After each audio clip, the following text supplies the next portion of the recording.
Bismillahirrahmanirrahim. Assalamualaikum warahmatullahi wabarakatuh. Selamat pagi anak-anak. Pagi ini kita akan belajar tentang vektor sebidang. Oke, ini tujuan pembelajaran kita pada hari ini, yaitu menggambar dan mengoperasikan vektor pada metode geometris. Nah, pada bab sebelumnya, disinggung besaran dalam fisika dikelompokkan berdasarkan ada atau tidak arahnya, yaitu antara besaran skalar dan vektor. Besaran skalar adalah besaran yang hanya mempunyai nilai saja. Contohnya, besaran skalar yaitu massa, panjang, waktu, volume, dan muatan listrik. Nah, kita menyatakan besaran skalar hanya menyatakan nilainya saja. Contoh, massa saya yaitu 70 kg. Kemudian panjang pensil yaitu 20 cm. Dan yang lain-lainnya. Nah, besaran skalar selalu bernilai positif. Nah, sekarang kita masuk ke besaran vektor. Nah, apa sih besaran vektor? Ada yang tahu? Kalau kita disinggung pada bab sebelumnya, besaran vektor itu besaran yang memiliki arah. Nah, di sini nih, besaran vektor adalah besaran yang mempunyai nilai atau besar dan arah. Contoh besaran vektor antara lain perpindahan, kecepatan, percepatan, momentum, gaya. Nah, untuk menyatakan besaran vektor harus menggunakan nilai dan disebutkan arahnya. Contoh, Nisa berlari ke utara dengan kecepatan 5 km per jam. Dan contoh lainnya adalah Robert menggeser lemari sejauh 3 meter ke arah barat. Nah, oke, sampai sini paham? Kita lanjut. Yang pertama kita masuki menggambar vektor. Yang pertama ada notasi vektor. Sebuah vektor biasanya dinyatakan dalam lambang huruf yang di atasnya terdapat anak panah atau huruf yang dicetak tebal atau bold ya. Contohnya seperti ini nih, ada ABC, ada yang di atas terdapat anak panah ya.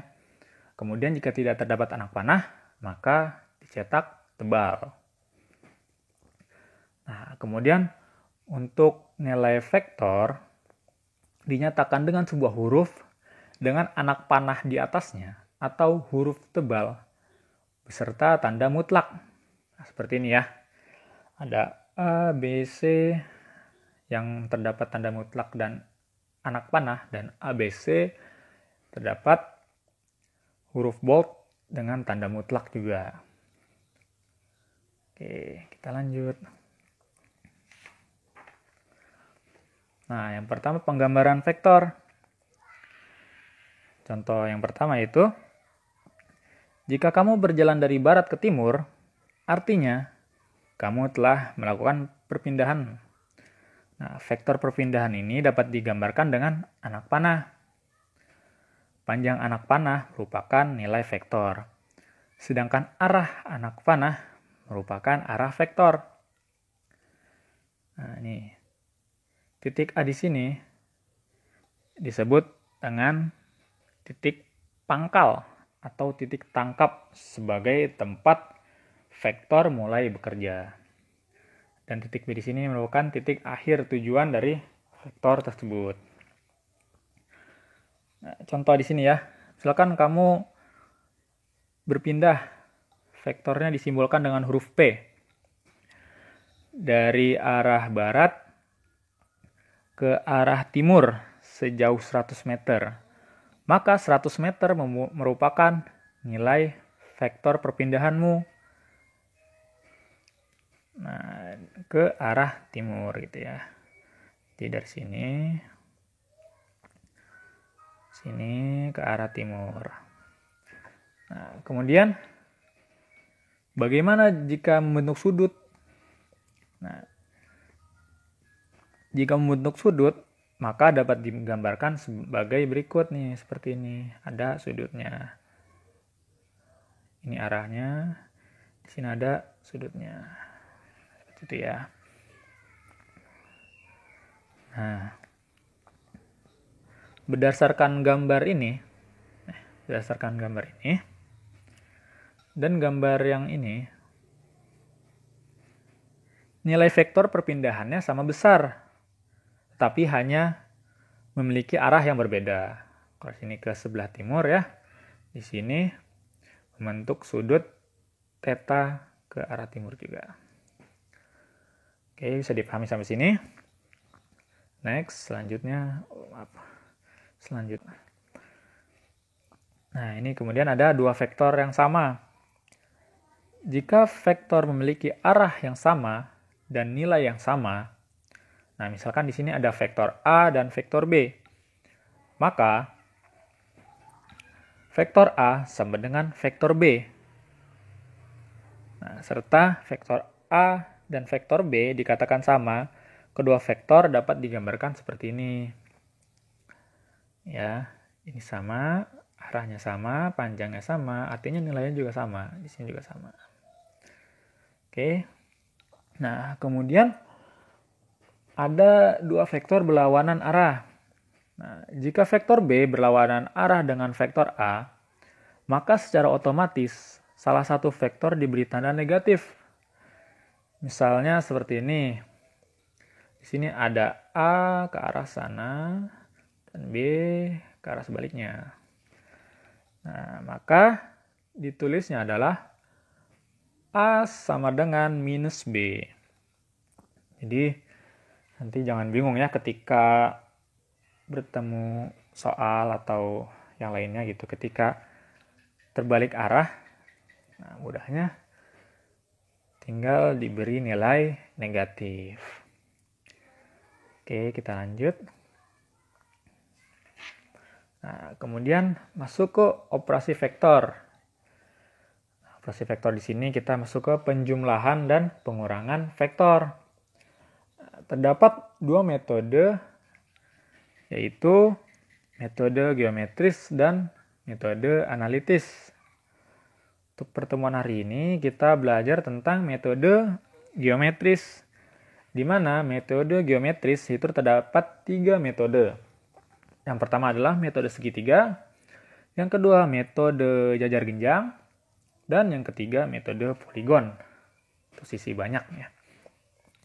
Nah, pertama kita masuk ke metode segitiga. Caranya adalah pertama menggambar vektor A atau vektor pertama. Nah, yang kedua vektor B digambar juga. Kemudian vektor hasil penjumlahan atau resultannya digambarkan dari pangkal vektor pertama ke ujung vektor kedua. Nah, seperti apa sih? Kita next. Nah, seperti ini ya. Pertama kita menggambar vektor A. Kita menggambar vektor A, itu seperti ini ya. Ini vektor A. Kemudian ini vektor B.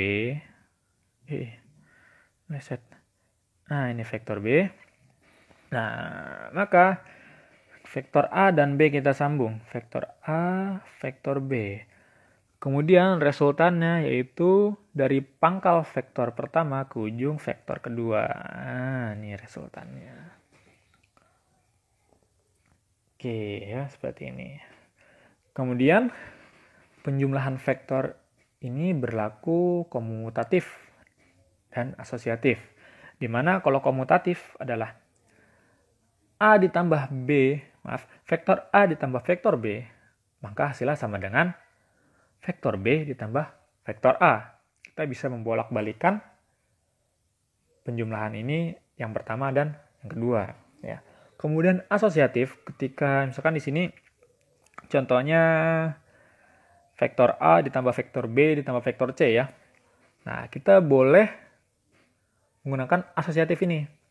Contoh kita mau menggambar vektor B dan C terlebih dahulu, kemudian baru ditambah vektor A. Boleh.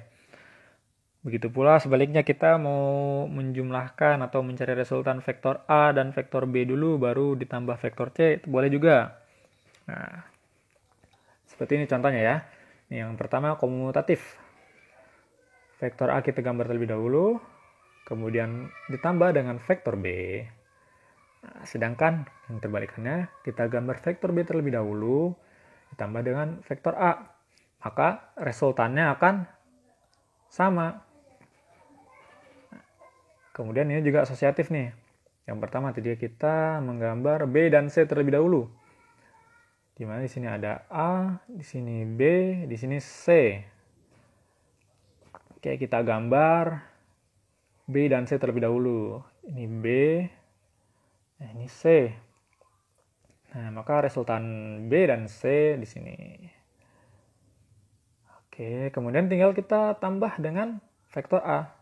Nah, vektor A. Maka hasilnya sama. Maka hasilnya seperti ini. Nah, ini resultan dari vektor A ditambah hasil dari vektor B ditambah vektor C. Oke. Kemudian kalau kita ingin menghitung vektor A dan B terlebih dahulu baru ditambah vektor C, maka seperti ini. Vektor A ditambah vektor B, nah, maka resultan dari vektor A dan B adalah, nah, kemudian baru ditambah dengan vektor C, nah, maka hasilnya akan sama antara ini vektor A ditambah hasil dari vektor B ditambah vektor C dengan hasil dari vektor A ditambah vektor B ditambah vektor C, hasilnya sama. Oke, kita lanjut. Kemudian pada operasi pengurangan. Nah, operasi pengurangan vektor terhadap vektor lainnya merupakan selisih antara dua vektor. Nah, contohnya seperti apa sih? Contohnya seperti ini ya. Kita punya vektor A dan arahnya ke atas dan vektor B arahnya ke bawah. Sedangkan pertanyaannya adalah vektor A dikurang vektor B. Maka kita dapat menghitung seperti ini. Vektor A ditambah minus vektor B. Nah, seperti ini. Ini vektor A ditambah. Tadi vektor B ke sini ya, ke arahnya ke bawah. Nah, jika bernilai negatif, maka arahnya adalah sebaliknya, maka arahnya ke atas, sama-sama ke atas keduanya ya. Nah, resultannya seperti ini. Jadi vektor A yang di sini ke arah sana, kemudian vektor B ke arah sana. Maka resultannya ini. Nah, begitu ya. Oke, kita lanjut. Nah, ini untuk tambahan tadi ya. Jika kalian masih bingung antara komutatif dan asosiatif. Nah, untuk penambahan vektor atau penjumlahan vektor memenuhi kedua hukum, baik hukum komutatif maupun asosiatif. Penjelasan lebih lanjutnya yaitu hukum komutatif artinya bisa menukar angka dan jawabannya tetap sama untuk penjumlahan atau perkalian seperti contohnya tadi ya. Vektor A ditambah vektor B, maka hasilnya sama dengan vektor B ditambah vektor A. Nah, kemudian hukum asosiatif artinya kita bisa mengelompokkan operasi bilangan dengan urutan yang berbeda. Misal tadi ya, yang mana yang akan kita hitung pertama kali. Nah, untuk asosiatif ini biasanya untuk penjumlahan atau perkalian yang lebih dari 2. Oke. Nah, untuk operasi pengurangan, prinsipnya sama dengan operasi penjumlahan vektor, namun membalik arah dengan vektor pengurangannya. Nah, ini penting ya diingat, anak-anak. Pengurangan vektor tidak mengikuti hukum komutatif dan asosiatif. Nah, jadi A dikurang B tidak sama dengan B dikurang A. Begitu juga untuk asosiatif, misalkan ada A dikurang B dikurang C, maka A dikurang B, kemudian dikurang C, hasilnya tidak sama dengan A dikurang antara B, vektor B, dan dikurang vektor C. Nah, kemudian itu metode jajar genjang. Nah, untuk metode jajar genjang ini dilakukan dengan langkah-langkah seperti ini. Dua vektor A dan B digambar dengan pangkal dua vektor yang berhimpit. Kemudian gambar sebuah jajar genjang dengan vektor A dan vektor B sebagai sisinya. Nah, maka kita dapat resultannya merupakan diagonal atau garis tengah ya. Yang pangkal dengan pangkal kedua vektor penyusunnya. Seperti apa sih? Kita lanjut ya. Nah, seperti ini. Yang pertama, kita gambar dua vektor berhimpit dengan pangkal kedua vektor. Nah, jadi ini vektor A, bengkok.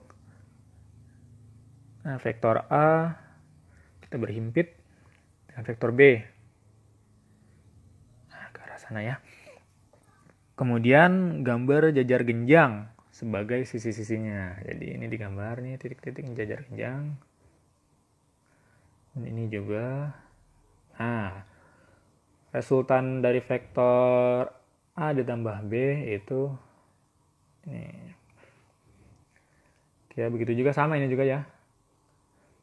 A dulu, kemudian kita himpit B, sama ini dibikin sisi-sisi jajar genjangnya, kemudian vektor resultannya adalah diagonal dari jajar genjang.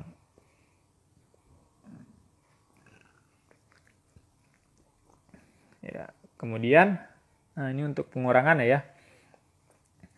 Untuk pengurangan, seperti yang kita ketahui tadi, di mana vektor A dikurang vektor B sama dengan A ditambah negatif vektor B. Ini sini aja ada ya. Oke. Nah, kita lihat di sini vektor A, di sini vektor B. Nah, jika yang ditanya adalah vektor A dikurang vektor B, maka seperti tadi ya, vektor A ditambah negatif vektor B. Jadi ini vektor A tetap ditambah negatif vektor B. Tadi ke sana positif, maka negatif B adalah sebaliknya ke sini. Oke.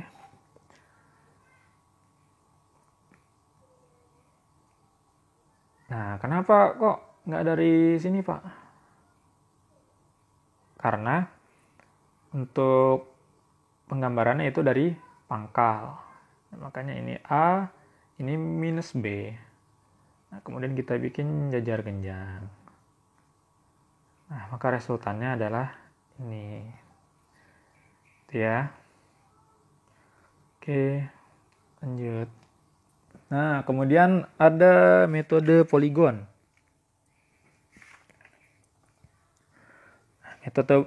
Metode poligon ini dapat digunakan untuk menjumlahkan lebih dari dua buah vektor. Metode ini merupakan cara pengembangan dari metode vektor segitiga. Nah, caranya yaitu pangkal dari ujung vektor berikutnya diletakkan pada ujung vektor sebelumnya. Kemudian vektor resultan digambarkan dari pangkal vektor pertama ke ujung vektor terakhir. Seperti apa sih? Nah, kita bahas. Ya, misalkan ini ada ada vektor A, B, dan C. Tanya vektor A ditambah vektor B ditambah vektor C. Maka Maka ini tinggal kita buat ya, vektor A tambah vektor B tambah vektor C. Nah, maka resultannya di sini. Oke, Pak, gimana kalau lebih dari 3? Contohlah saya buat ya, ini vektor D di sini. Vektor D arahnya ke bawah. Ini D. Maka ini kita tinggal tambahin aja ya. Ini A tambah B tambah C. Kemudian tinggal tambah D. Nah, ini D-nya di sini. Maka nanti resultannya di sini. Itu ya, jika ada vektor A ditambah vektor B ditambah vektor C. Oke, paham ya sampai sini. Kemudian ada contoh soalnya nih. Kita ke contoh soal. Yang pertama ada vektor E ditambah F. Mana vektor E? Ini vektor E ya. Vektor E. Belum. Vektor E ditambah vektor F. Maka hasilnya apa? Vektor C. Nah, kita bikin ini vektor C. Nah, kemudian vektor C ditambah vektor D. Kemudian vektor C ditambah vektor D. Ini vektor C, vektor D. Hasilnya vektor B. Bukan vektor B. Hasilnya itu karena B ke arah sana, kita bisa tulis hasilnya min B.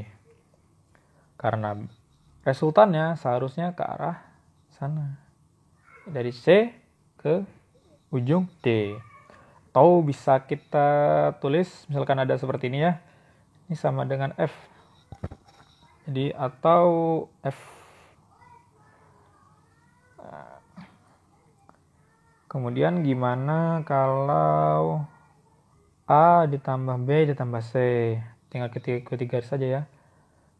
A ditambah B ditambah C. Hasilnya F ya.